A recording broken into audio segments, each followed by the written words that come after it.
সুপ্রিয় ষষ্ঠ শ্রেণীর শিক্ষার্থীরা, ইউনিটি এডুকেশন বিডি চ্যানেলটিতে তোমাদের স্বাগতম। এই ভিডিওতে আমি তোমাদের কৃষি শিক্ষা বইয়ের তৃতীয় অধ্যায় কৃষি উপকরণ এই অধ্যায়ের তোমাদের অনুশীলনীর শূন্যস্থান পূরণ, ডান পাশ বাম পাশ মিলকরণ, সংক্ষিপ্ত প্রশ্ন, বর্ণনামূলক প্রশ্ন এবং বহু নির্বাচনী প্রশ্নের সমাধানগুলো দেখিয়ে দিব। তাহলে চলো শিক্ষার্থীরা আমরা সমাধানটি দেখি। শূন্যস্থান পূরণের প্রথমে দেওয়া আছে উদ্ভিদের ড্যাশ এর মাধ্যম হলো বীজ। এর উত্তর হবে বংশ বিস্তারের মাধ্যম হলো বীজ। 2. আধুনিক কৃষি ব্যবস্থা ড্যাশ অত্যাবশ্যক। এখানে উত্তর হবে সেচ। 3. ইউরিয়া ড্যাশ সার। এখানে উত্তর হবে রাসায়নিক সার। 4. জৈব সার ড্যাশ উর্বরতা বাড়ায়। এর উত্তর হবে মাটির। তারপর বাম পাশ এবং ডান পাশের উত্তরে লিখব। 1. টিএসপি সার ফসফরাস। 2. ভূগর্ভস্থ সেচ নলকূপ। 3. বীজ উদ্ভিদের প্রধান মাধ্যম বংশ বিস্তার। 4. মাটি গঠনে বেশি থাকে খনিজ পদার্থ। 5. কৃষিতাত্ত্বিক বীজ মিষ্টি আলুর লতা।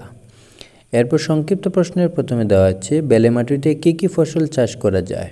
এর উত্তর লিখব মোটা কণাযুক্ত বেলে মাটিতে ফসলের চাষ করা যায় না, তবে বেলে মাটিতে প্রচুর কম্পোস্ট, গোবর ও সবুজ সার প্রয়োগ করে চীনা, কাউন, ফুটি, আলু, তরমুজ ইত্যাদি চাষ করা সম্ভব।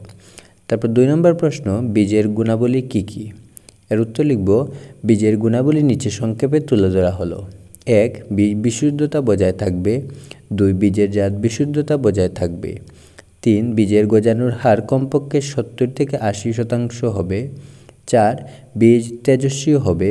5. পরিমিত মাত্রায় বীজের আর্দ্রতা থাকবে। 6. বীজের নির্দিষ্ট সুপ্তকাল থাকবে। 7. বীজ পোকা ও রোগমুক্ত এবং পরিপক্ক হবে। তারপর 3 নম্বর প্রশ্ন কিভাবে বীজের জাত বিশুদ্ধতা রক্ষা করা যায়। এর উত্তর লিখব ফসলের কাঙ্ক্ষিত ফসল পেতে বীজের জাত বিশুদ্ধতা অন্যতম জরুরি। কেননা বীজের নমুনা একই ফসলের অন্য জাতের বীজ থাকলে বীজের জাত বিশুদ্ধতা নষ্ট হয়ে যায়। নিয়ন্ত্রিত পরিবেশে বীজ উৎপাদন ও প্রক্রিয়াজাত করলে বীজের জাত বিশুদ্ধতা রক্ষা পায়। এরপরে তোমাদের বর্ণনামূলক প্রশ্ন এবং বহু নির্বাচনী প্রশ্নের উত্তর তোমরা ভিডিওটিতে ধাপে ধাপে পেয়ে যাবে। ভিডিওটি পজ করে তোমরা এই বর্ণনামূলক প্রশ্ন উত্তর ভালোভাবে দেখে তারপর খাতায় সুন্দরভাবে এই প্রশ্নগুলোর উত্তর লিখে নেবে। আর ভিডিওটি ভালো লাগলে অবশ্যই চ্যানেলটি সাবস্ক্রাইব করতে ভুলবে না। আর যারা সাবস্ক্রাইব করেছো তাদের ধন্যবাদ।